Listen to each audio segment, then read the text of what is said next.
Hello, everybody. I'm Susan Howards, a local Brookline domestic violence attorney. Welcome to Brookline Interactive Group's show dedicated to educating about domestic violence and other topics. We're thrilled to have you. The content of the show is due to the guest and to me, the host. Adam Sayre is our producer. He makes it all happen. Today, this is a little bit of a different show. Today, we have Nolan Wetherell, who is a specialist at LearnWell, and he will explain what LearnWell education is. Hi, Nolan, welcome.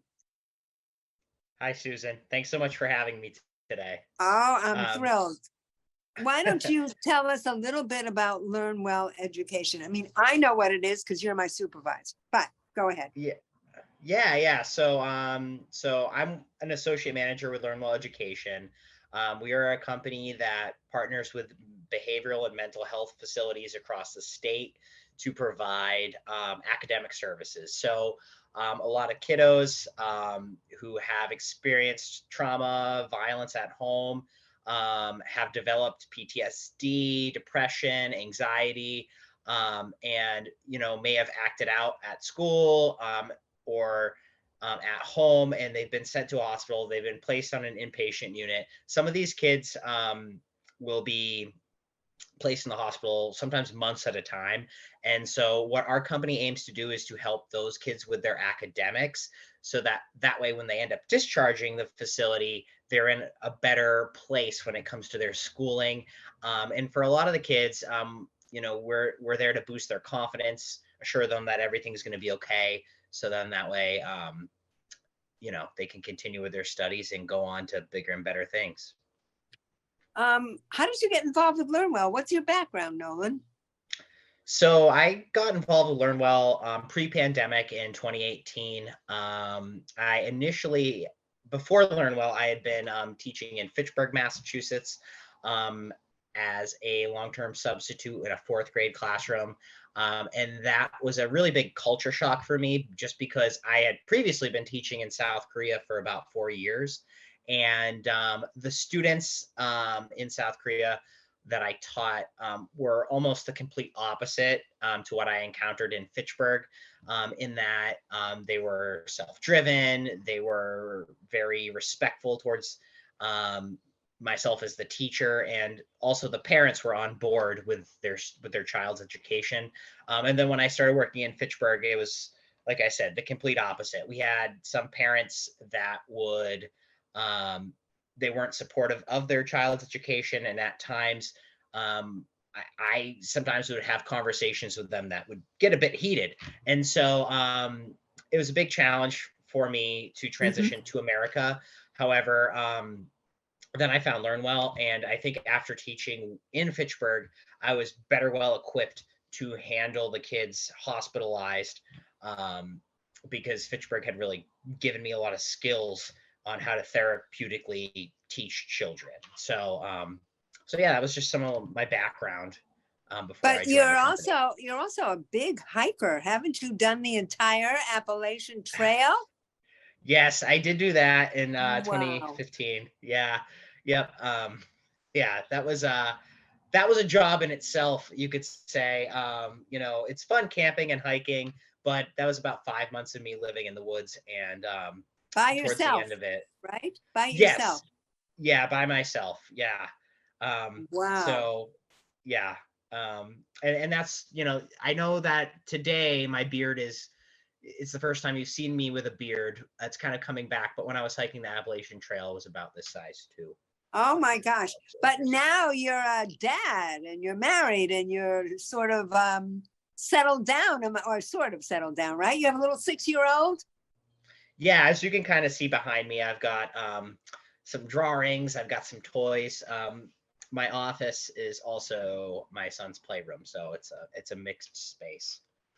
Wow. So I want to get back to your experiences at LearnWell. My experience there has been mainly with students who have anorexia, which I'm so grateful for, because as I told you, it's due to my 3 years substituting under you. Last week, I had a case in court where mental health challenge was integral to the case. The judge didn't want to touch it. I knew instinctively what to do because I had watched these, not children, they're adolescents. Isn't that the age of Learn Well? They go from what, 7th grade to up to high school, or am I wrong?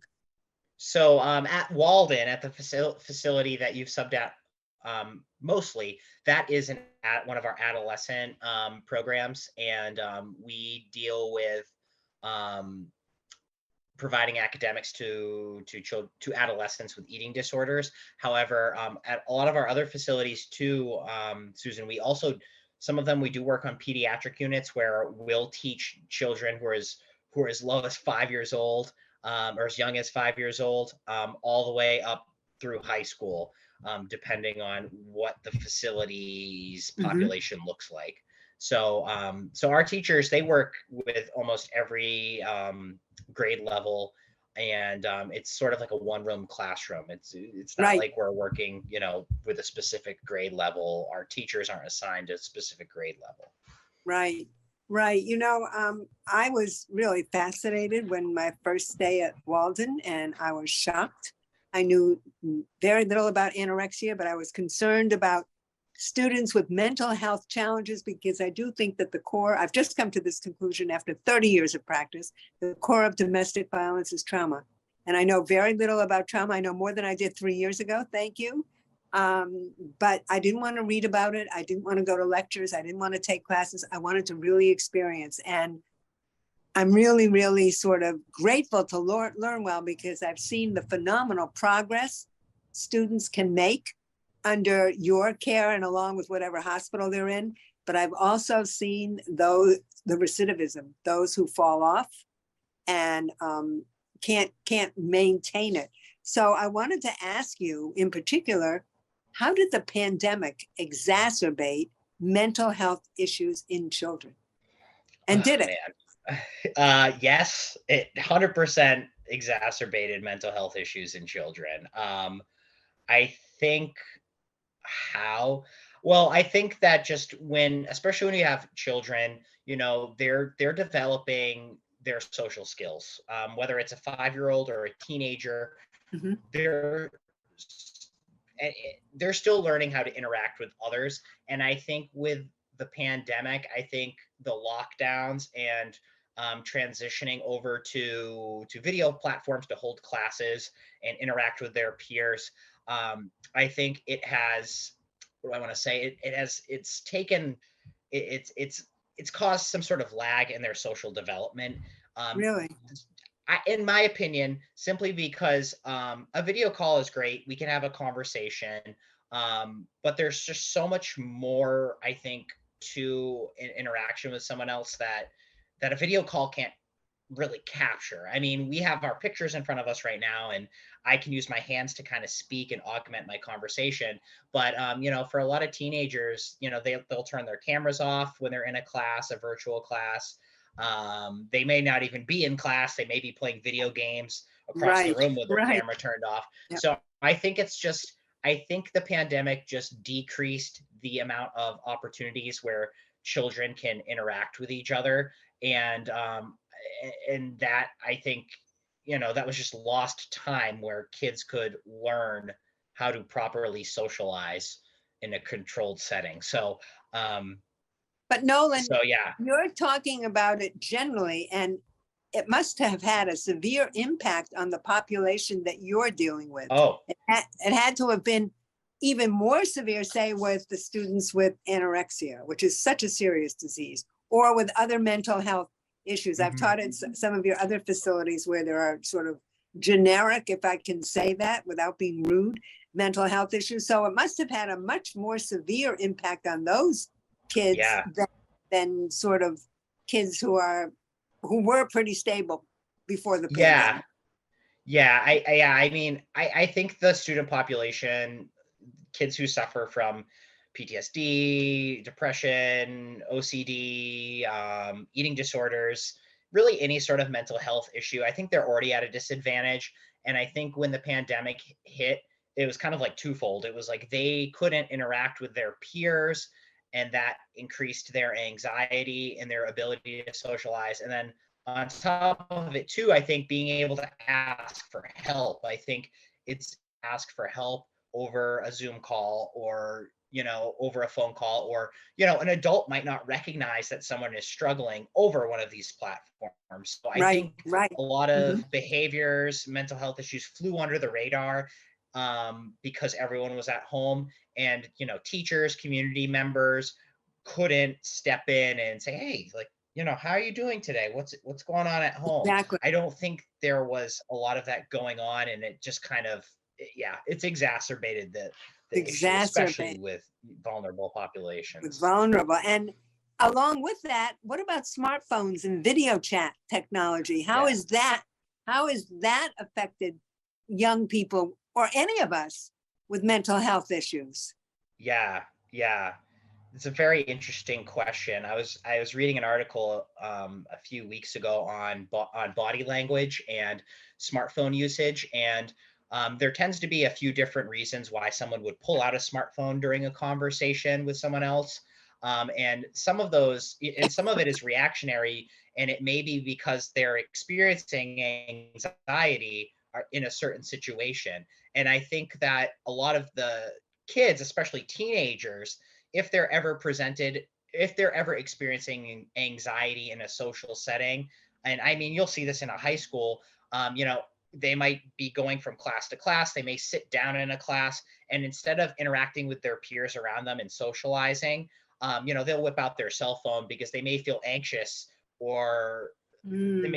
they may feel some sort of social anxiety, and they won't talk to someone next to them and develop those social interaction skills, because their phone is almost like a shield, kind of closing themselves off from the world around them in the moment. Oh, that's really interesting, your answer, because I've noticed in the teaching I've done for you, the substitute teaching, you can spot the anxiety triggers and the signals. At least I'm beginning to. I can't say I can spot them all, but I can see when the knees start shaking, or when the hands start shaking, or when they start doing something with paper, or constantly moving their head, or getting up and sitting down, getting up and sitting down, or just there was one student who just walked the halls with the iPad, just walked the halls, and no matter Mhm. what we did, we just sort of walked along with this student, because to change that pattern would have been devastating for the student. Couldn't do it. So Mhm. it's really interesting what you're saying. In a way, it's a way to block out those of us around the students. And I've noticed that they're very reticent and sort of withdrawn. Am I right?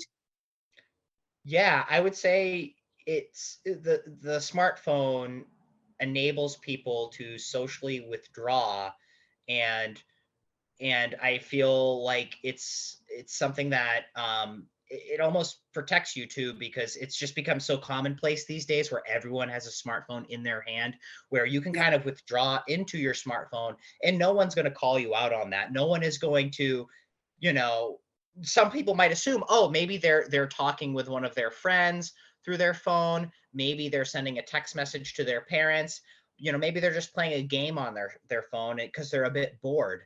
But the reality is that child also may have severe social anxiety, Right, and right. they don't want to interact with the world around them, but no one is able to step in and help, because they fly under the radar, because there's so many different things you can do on a smartphone, right? So Exactly. yeah. Exactly, Nolan. Yeah, we're talking with Nolan Wetherell of LearnWell, who his mission is to help students with mental health challenges. And he runs programs that helps them keep up academically when they're hospitalized and when even outpatient. Am I correct?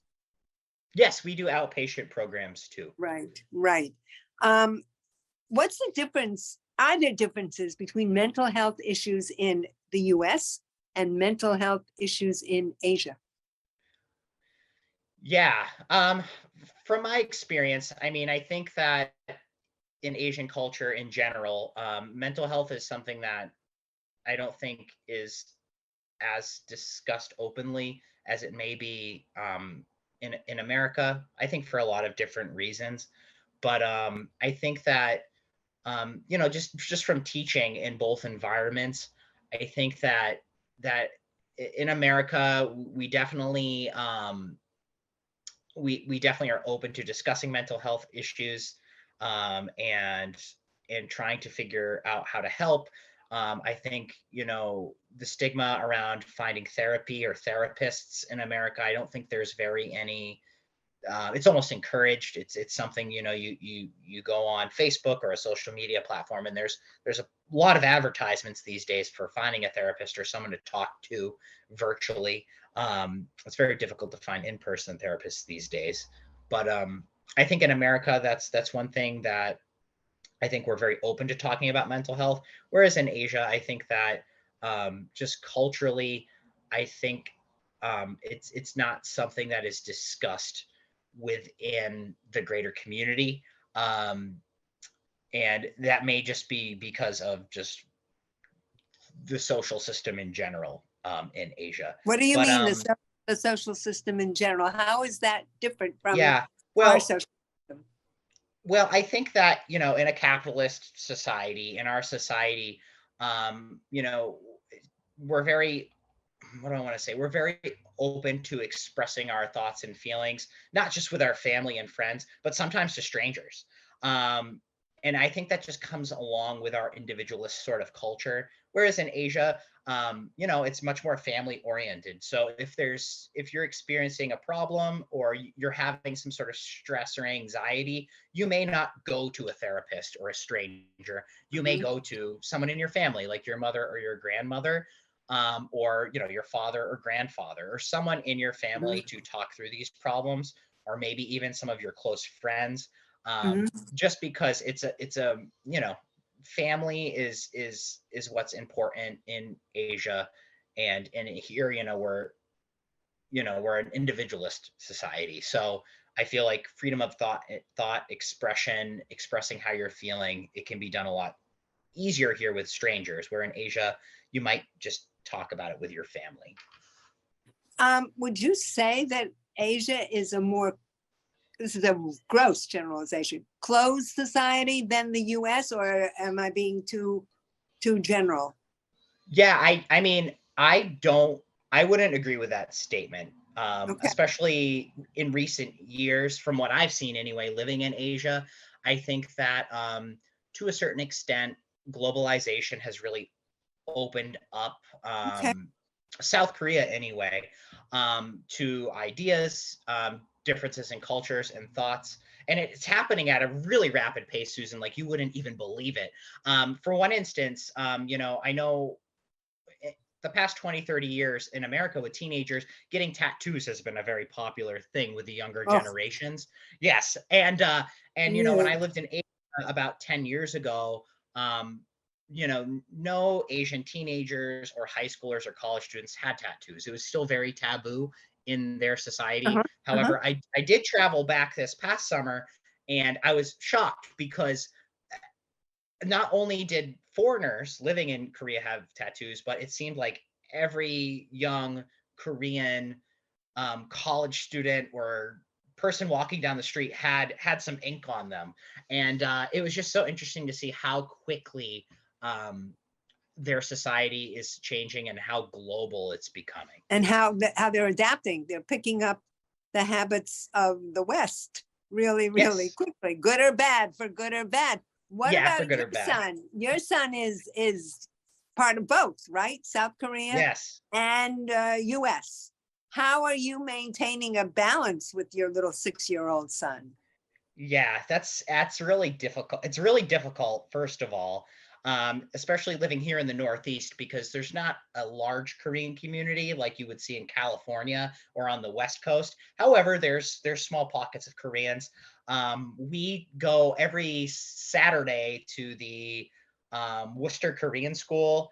It's run Mhm. out of the United Methodist Church in Worcester, and he goes to a few classes in the morning. He studies the language, and there's, a lot of other parents there too that have children that are Korean, um, and some of them also, half Korean, half American as well. So, I think that's definitely, it's helped keep the balance with Right. him, um, because it's important for him to be exposed to both cultures, especially in the world we're living in today, where it Right. seems like the world is just coming together so tight knit everywhere. Yep. You know that there's a very active and wonderful Korean church here in Brookline. In fact, it's right near Town Hall on Washington Street, and they have all kinds of activities. And offline, I can hook you up with the Reverend. They do amazing things, amazing things. So, and they have a large child population. You might want to look into it. So, I'm going to ask the question that is probably the most important for me. How is abuse a basis for most mental health issues? I realized in the work that I've done for you with the students that abuse was very, very unfortunately prevalent in their lives. I was also informed a while ago that some of these young people have not only suicide ideations, but have tried to commit suicide because of the mental health challenges. Could you talk a little bit about the abuse and the mental health connection with these young people to suicide? Because that was something that was very foreign to me. You know, a 15-year-old coming in from a major hospital where they had tried to commit suicide, I was stunned. Yeah. Well, I think abuse, anytime someone experiences abuse, there is, it can be painful, whether it's physical or mental abuse. It can be stressful. It's not fun when you get abused by someone else. And I think that that can cause mental health issues in itself.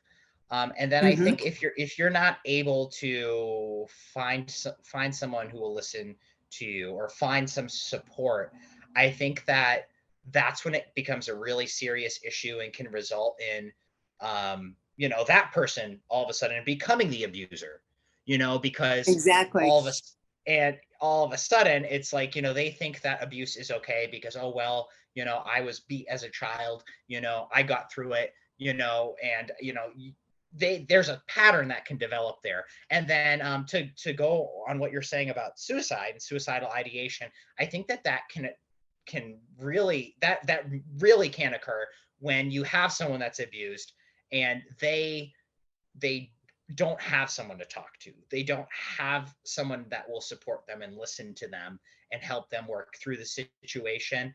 And all of a sudden, it seems that loneliness takes over, and that seems to be like the only option of that they have, because they feel like there's no hope Right. when that's not the case. When that's So not the case.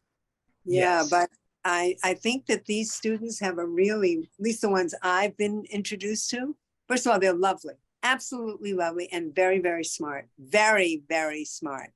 Um, but I think they have a really long, long road to recovery. And once they reach the gate of recovery, to maintain recovery, I think is a huge, huge, huge burden. And I'm not so sure, and I don't know that the support is there once they go through the gate for maintenance. I know that we have a shortage of mental health practitioners here in Massachusetts, because I'm hearing it in my practice. My child has been in the emergency room for 4 weeks. We can't get him a bed in a hospital. We can't find a psychologist, a counselor, or this or that. And I think that probably stems from COVID. And as you say, at least I'm finding, and I do most of my work unless I'm in court from home, people are working from home. So more and more is virtual. And I'm not sure there's the same connection with a virtual support person and somebody in person. I can't imagine doing what LearnWell is doing, even though the teachers send the homework virtually and do have conferences with the students. The fact that we're there in the room with the student to help out, I think makes a significant difference. And I think what LearnWell, I think it's a brilliant concept. And I've seen progress. I've seen progress. I go from the morning classes where they're inpatient, and I won't describe them because those were very hard for me in the beginning, to the afternoon classes where the students have pretty much stabilized and maybe are on their way to going home or someplace else. And it's really a joy. What bothered me, because I missed 5 months due to some issues in my health, when I came back about 2 months ago, I saw a student I had seen last spring back. in the inpatient. And that's sort of a disappointment. But Nolan Wetherell, you're doing amazing work. What would you like our audience to know in the last minute or so that we have? And how can people get a hold of you and learn well?